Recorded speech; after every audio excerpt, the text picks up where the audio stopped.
The galaxy stood on the edge of war, and everyone knew it. Two great alien empires faced each other across the stars, their fleets ready, their weapons charged, and their patience gone. One wrong move would turn planets into ash and silence billions of lives forever. At the center of this danger stood Queen Arlina of the Varelian Dominion, calm on the outside, but restless inside. She had ruled wisely for many cycles, yet this crisis was different. No fleet she commanded could stop what was coming. No treaty written in alien blood or steel had worked. The council demanded action. Generals wanted war. Advisors whispered fear. But Arlena chose something no one expected. She offered a peace marriage, not with another alien ruler, not with a powerful warlord, but with a human. Humans were new to the galactic stage. They were seen as weak, short-lived, and divided. Their worlds were loud and chaotic, their technology rough and slow compared to ancient empires. Many in the council laughed when the name was spoken. "A human will not stop a war," they said. "A human will make us look desperate," others added. But Arlena had studied human history in secret. She saw a species that survived disaster again and again. They did not rule the galaxy, but they refused to vanish. That quiet survival caught her attention. The human chosen was named Elias Grant. He was not a king, not a soldier, not a famous leader. He came from a small blue world with crowded cities and old scars. When he arrived at the capital planet, he wore simple clothes and carried no weapon. Alien eyes followed him everywhere. Some showed anger, some fear. Most showed disrespect. He noticed all of it. Yet his face stayed calm. He walked beside the queen without pride and without shame. The wedding ceremony was held under the open stars. Thousands watched from orbit. Millions more across the galaxy. Drones recorded every moment. Waiting for weakness, waiting for failure. As vows were spoken, the air felt heavy. War fleets on both sides waited for the signal to attack. Peace balanced on a single fragile moment. Queen Arlena glanced at Elias, expecting fear, but she did not find it. His eyes were steady, his breathing slow, as if this chaos meant nothing to him. That was when a strange thought touched her mind. This human was not brave. He was prepared. When the final vow ended, alarms rang across the capital. An unknown force moved near the border zones. Someone wanted war now. Not later. The council panicked. Generals shouted orders. The crowd cried out. Elias finally spoke. His voice quiet but clear. "Peace still has a chance," he said. Queen Arlena turned to him, her heart racing. For the first time, she wondered, what exactly had she married into? Asterisk, the marriage was announced across every major system. And the reaction was exactly what Queen Arlena had feared. Laughter spread faster than fear. Alien networks mocked the decision.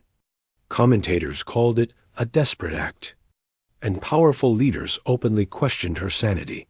To them, the idea that a human marriage could stop an interstellar war sounded like a weak story, meant to delay the inevitable. The enemy empire did not cancel its attack plans. Instead, they accelerated them, believing the Varelian Dominion had already accepted defeat. Inside the capital palace, the mood was tense and heavy. The council chambers were filled with raised voices and sharp accusations. Generals demanded permission to strike first. Advisors warned that showing restraint would only invite destruction. Every argument ended the same way. A human could not protect them. Queen Arlena listened in silence. Knowing words would not change minds already locked in fear. Elias Grant stood beside her during these meetings. Silent and still, he was treated like furniture. Present but ignored. No one asked for his opinion. No one cared what he thought. To them he was a symbol, not a solution. Some aliens refused to even look at him. Others stared openly, trying to find something special, something powerful, and failing to see it. Outside the palace walls, protests formed. Citizens demanded strength, not hope.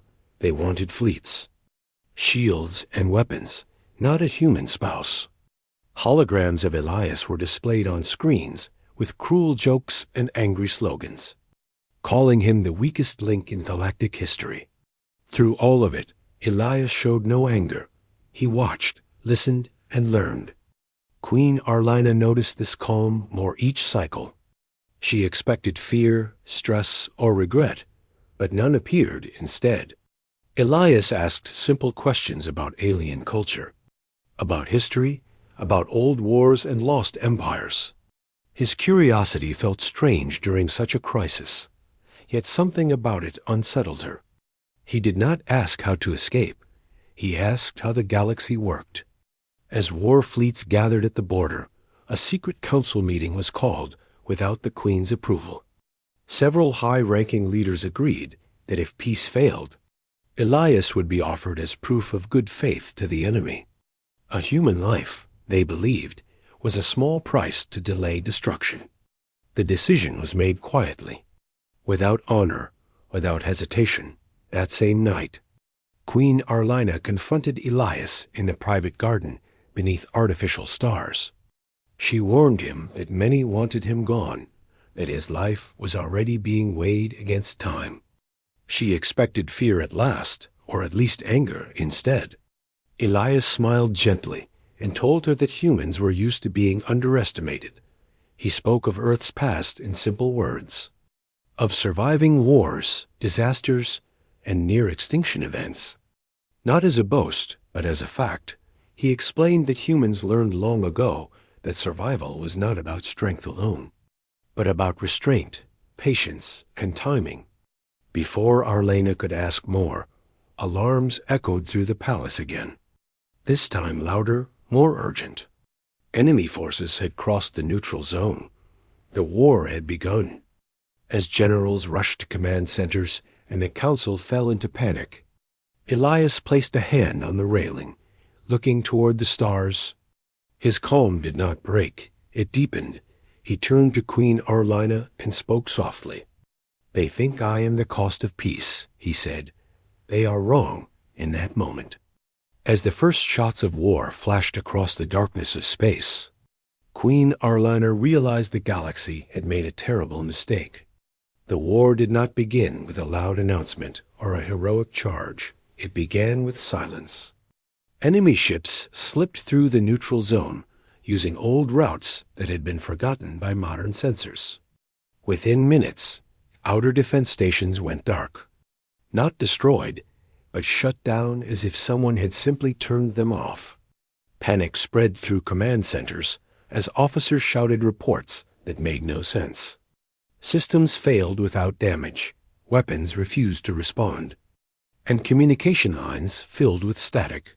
The enemy was advancing, but not in any way the galaxy understood. Queen Arlina watched the tactical displays with growing dread. This was not a normal attack. This was precision, planning, and deep knowledge of Varelian defenses. Someone had helped them, someone from inside. The realization struck hard. A betrayal had already happened. Long before the marriage, long before the alarms. As chaos filled the palace, Elias was escorted toward a secure chamber under heavy guard. The order did not come from the queen. It came from the same secret council that had already decided his value. To them, the situation was clear. Peace had failed. And now the human was a liability.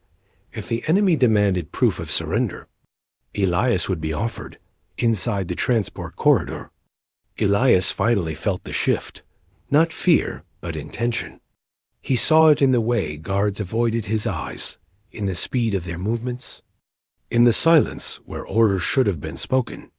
He understood what was happening without a single word being said. At the same time, ancient systems buried deep beneath the capital planet began to wake. Old machines that had not been activated in thousands of cycles flickered to life. Alien scientists froze as symbols appeared on screens that none of them recognized. Symbols that predated their oldest records. symbols that reacted not to the enemy fleet, but to Elias himself. Queen Arlena was rushed into a secure command hall where advisors spoke over each other, demanding permission to negotiate surrender. The enemy had sent a message, short and cold: hand over the human, and the capital world would be spared. Refuse, and extinction would follow. The room fell silent as all eyes turned to the queen. They expected hesitation, calculation, fear. But what they saw instead was anger, pure and controlled. She realized the truth in that moment. The marriage had not been attacked by the enemy first. It had been betrayed from within before she could respond. Elias was brought into the hall under guard. His hands were not bound, but the meaning was clear. He had been delivered. Queen Arlena stepped forward, ready to stop it. But Elias raised one hand gently, signaling her to wait. For the first time since arriving in the galaxy, Elias spoke loudly enough for everyone to hear. He did not shout. He did not threaten. His voice was calm, steady, and impossible to ignore. He said that the war they feared was not the real danger. The real danger was believing that humans survived by accident. He asked a simple question. Why did the oldest alien records react to him? Why did enemy systems fail without being touched? Why did an empire so confident suddenly demand one unarmed human? No one answered. Elias turned toward the stars visible through the command hall windows. His presence seemed to change the air itself. Machines hummed differently, lights dimmed and stabilized, as if the planet was listening. He finally spoke again, quietly but with weight. He said that humans learned long ago that power did not need to announce itself, that the strongest force was the one held back until it was absolutely needed, outside the capital world. The enemy fleet slowed and stopped, not because they chose to, but because something unseen had reached out and closed its hand around them. Queen Arlena felt it then. Not as fear, but as certainty. The betrayal had failed, and the war had just entered a phase no one in the galaxy was ready for. Asterisk, the galaxy struggled to understand what was happening. Command centers across multiple systems reported the same impossible truth. Enemy ships were still intact, their crews alive, their weapons undamaged. Yet nothing responded to their commands. Engines refused to ignite. Targeting systems showed empty space. And even emergency channels failed, as if the ships themselves had decided to remain silent. Alien scientists argued loudly, blaming sabotage, ancient weapons, or hidden technology. But none of their answers fit the facts. Nothing like this existed in known science. Inside the Capital Command Hall, fear slowly turned into confusion, then into something deeper, realization. Queen Arlena watched the displays as calm returned piece by piece. The alarms faded, the chaos settled. And yet no victory had been declared, because no battle had truly happened. It was as if the war had been paused by an unseen hand. Elias stood quietly at the center of it all, no longer guarded, no longer treated as cargo. Every eye in the room watched him now, not with mockery, not with anger, but with caution. The council members who had voted to surrender him avoided his gaze. Their earlier confidence had drained away, replaced by unease. Queen Arlena asked the question everyone feared to speak. She asked what he had done. Elias did not answer right away. He looked at the ancient symbols still glowing on the screens, symbols that now pulsed in slow rhythm, matching his heartbeat. He explained in simple words that humans had learned very early that the universe was not safe. That space was wide, old, and full of forces that did not care who ruled or who prayed. He spoke of Earth's past, of times when humans nearly destroyed themselves, of moments when survival came not from greater weapons, but from understanding limits, restraint, and consequence. He said that humanity stopped racing to dominate the universe when they realized domination invited attention.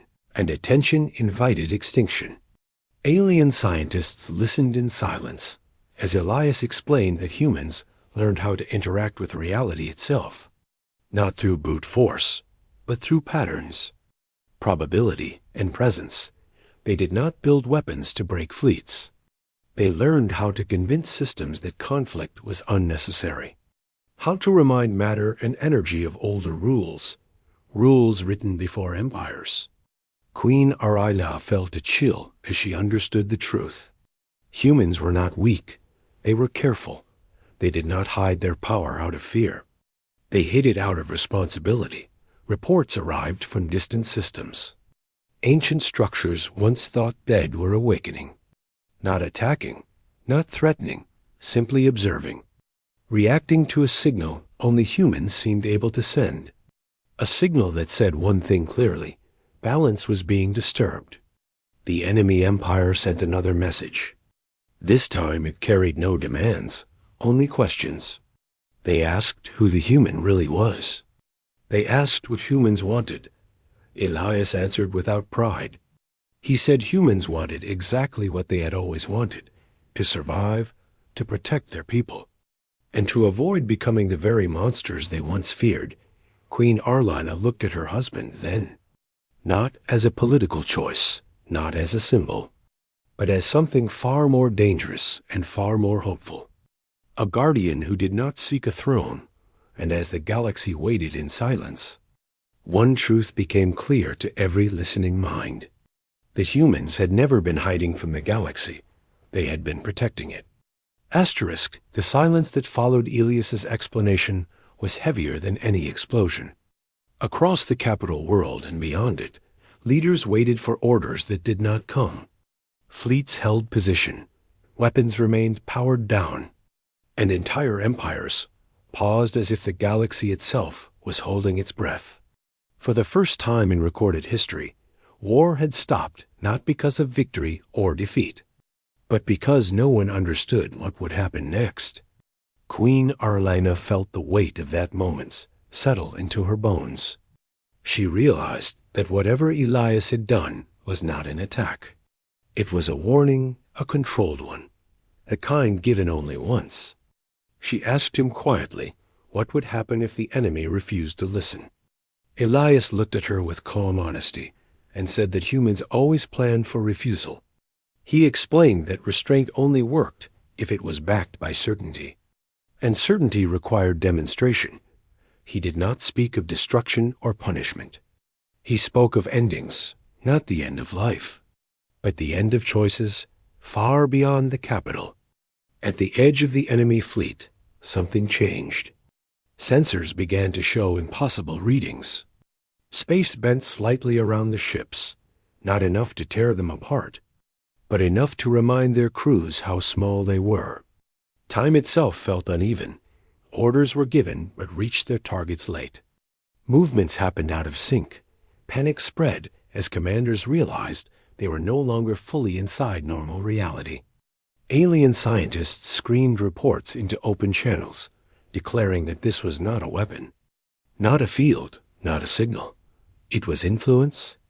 The human was not attacking the fleet. He was limiting it, defining what it was allowed to do.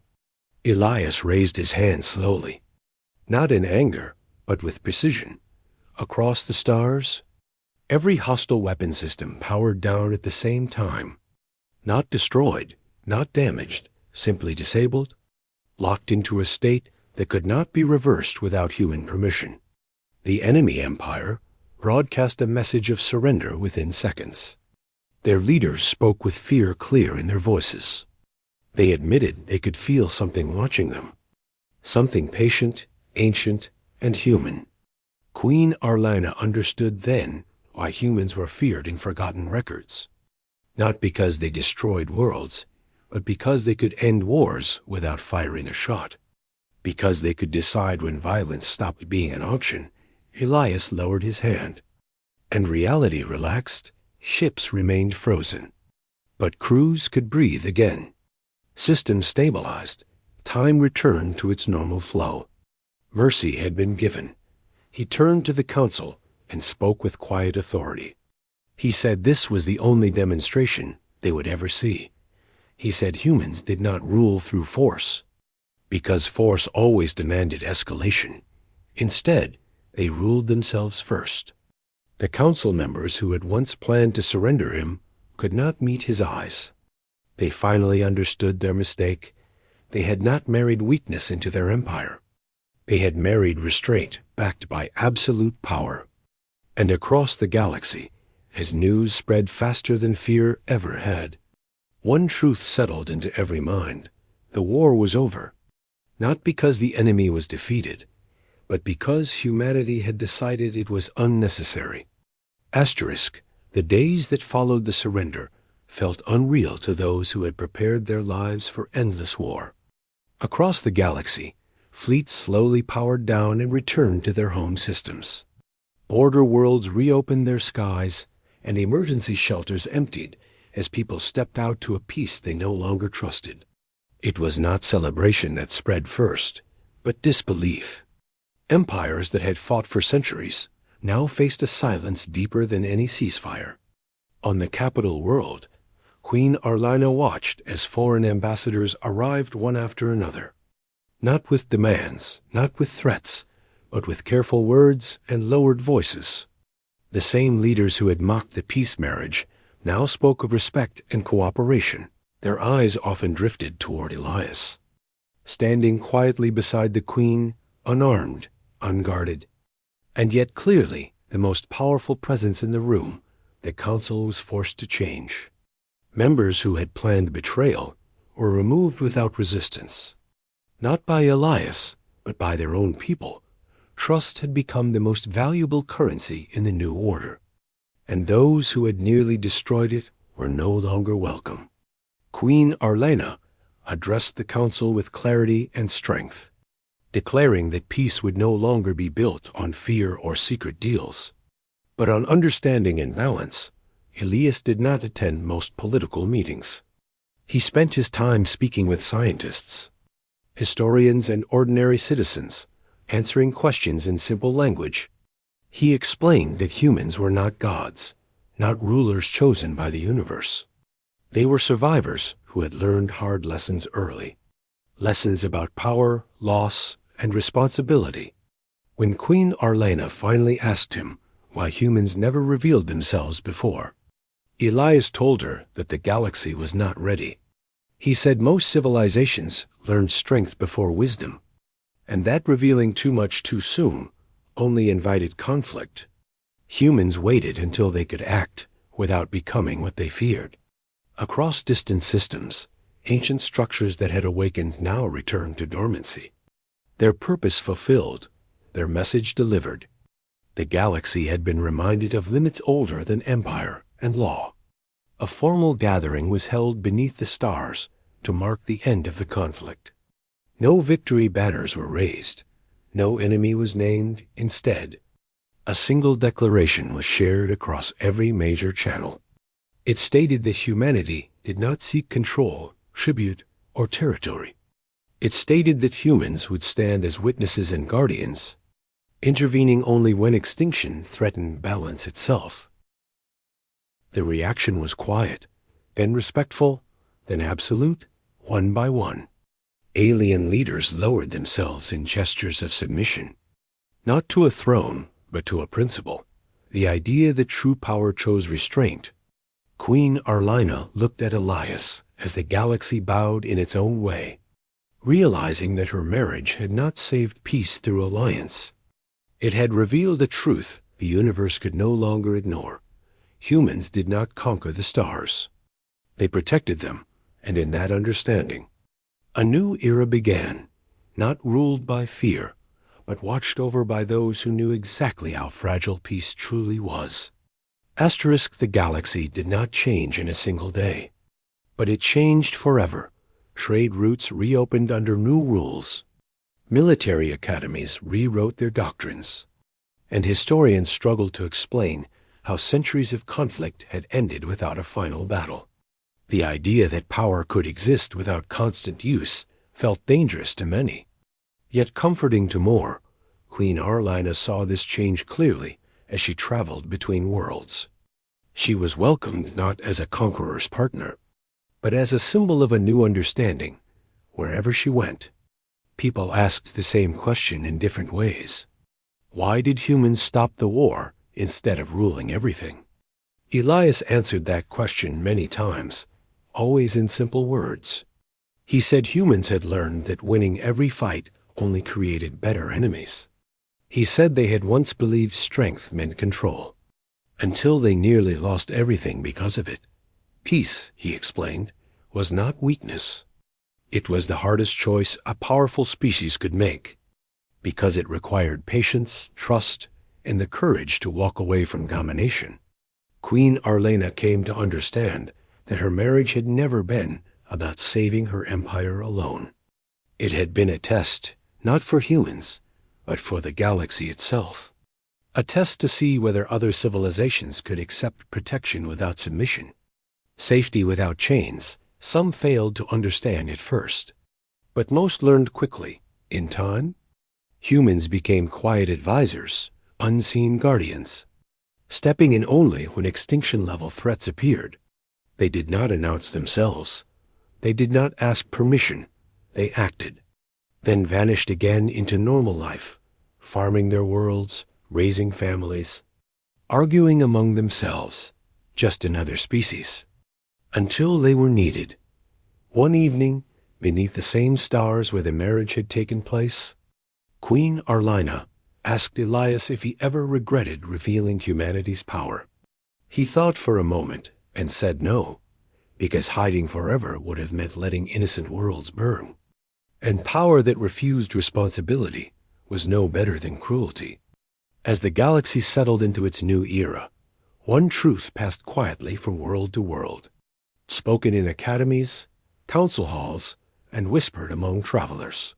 Humans were not the rulers of the universe. They were its reminder. A reminder that survival did not belong to the strongest, but to those wise enough to know when not to use their strength.